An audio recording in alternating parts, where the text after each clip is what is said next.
This is Mac OS Ken. Apple shares trend down again. Morgan Stanley has interesting thoughts on iPhone pricing. And I am off next week. I kept meaning to tell you. It is Friday, the 11th of April, 2025. I'm Ken Ray, and this is news from Mac OS Ken, brought to you by yours truly and supported by people like you, patrons through Patreon. Find out more and add your support at patreon.com/MacOSKen.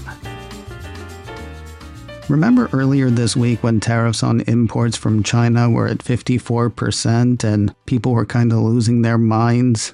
Then tariffs on imports from China moved to 125%, but people were kind of cool with that for a day because reciprocal tariffs across the board were put on pause for 90 days. Yet tariffs on imports from China are now 145%. Well, they're 145% as I write and record this. Who knows what they'll be by the time you hear it? After a brief respite on Wednesday, says a piece from Apple Insider, Apple stock restarted its downward trajectory, triggered by President Trump's accelerating tariff battle with China. Apple shares ended the day down $8.43, or 4.2% on Thursday, closing at $190.42. I very much appreciate Apple Insider's take on the drop. While there is no way of getting an actual reason from shareholders for the dip, the activity is almost certainly going to relate to the ongoing battle between President Donald Trump and China. That would be the part where Trump raised tariffs on Chinese imports from 125% to 145%. The site cites a CNBC piece that has investors concerned that even with a 90-day pause on the rest of the reciprocal tariffs, Trump's continued attacks on China could still slow down economic activity. An article I saw somewhere, can't remember where, sorry, but an article I saw somewhere also had investors worried about day 91. You know, the day when the 90-day pause is unpaused. Could explain all the red in my Apple Stocks app. That had Google, Meta, Microsoft, Nvidia, the Dow, and the Nasdaq all falling between 2.3% and 6.7% on Thursday. With tariffs on imports from China going up seemingly by the minute, Morgan Stanley analyst Eric Woodring has been considering ways Apple could work around raising prices for iPhone. Or ways they could seem to do that. Apple 3.0 posted part of a note from Woodring on Thursday, listing steps Apple might take. First, there are the obvious. The company reportedly stepped up imports of iPhones before the tariffs hit, so no need to raise their prices. Additionally, Trump did talk Wednesday about possible tariff exemptions in the future, for which Apple would angle, no doubt.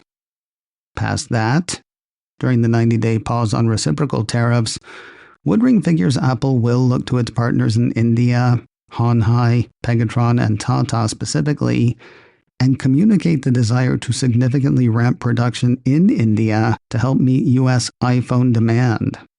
Additionally, Apple could kill the 128GB option for iPhone 17. Instead of raising like-for-like iPhone pricing, says Woodring, Apple might follow a path that has taken historically, eliminate the low-end iPhone storage SKU. Quoting his note, "We estimate the gross margin on the highest-end iPhone storage SKU is 10 to 15 points higher than the lowest storage SKU, and therefore, if Apple is able to shift demand toward higher-margin iPhone models, it can lessen the blow from China tariffs as India production also ramps. Synthetically, this means iPhone ASPs will increase, but a 256GB iPhone 17 Pro will remain the same price as a 256GB iPhone 16 Pro, $1,099, etc.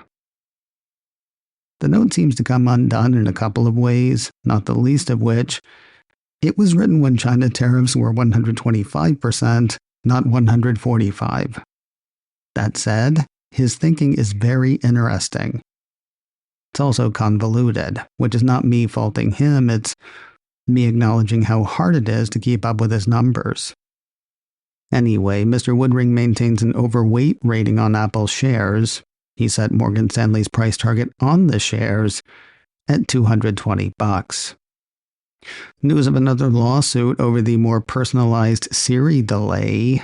A piece from Mac Rumors says a complaint was filed in a federal court in California this week. It accuses Apple of violating false advertising and unfair competition laws by marketing Apple Intelligence upgrades for Siri that are still not available. The pair of named plaintiffs in the case say they either wouldn't have bought iPhone 16 or wouldn't have paid as much as they did had they known that Apple's marketing surrounding the features was false and misleading.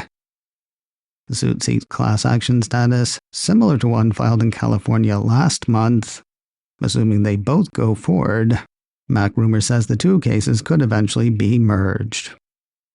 And finally today, Your Friends and Neighbors is moving to Apple TV+. Are moving? The John Hamm, Amanda Peet, Olivia Munn series about the rich guy who loses his job then starts pulling B&Es, robbing from his rich friends and neighbors to make ends meet. Yeah, that show starts on Apple TV+ today. Some see it as the next big series for the Cupertino streamer. You can see what the fuss is about for yourself.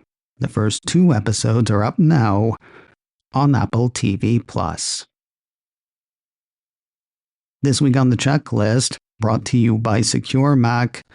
Tax day is next Tuesday here in the States. We're looking at last-minute scams and ways to avoid them, plus revisiting last month's U.S. intelligence signal snafu. That is all on checklist number 419. Find it today at securemac.com/checklist or wherever you get podcasts.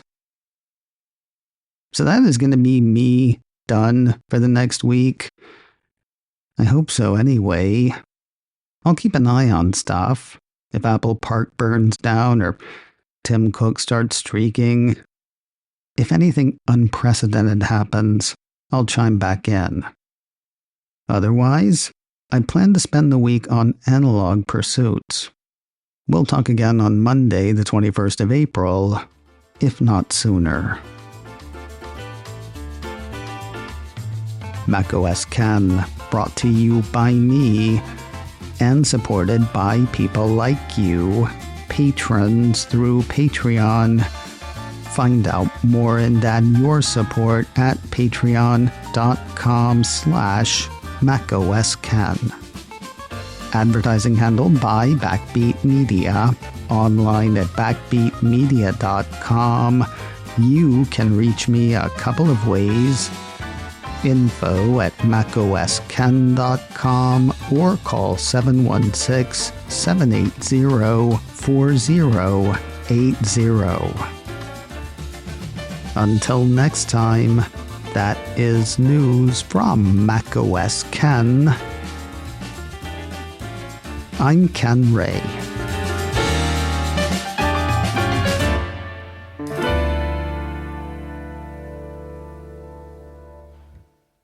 Ciao.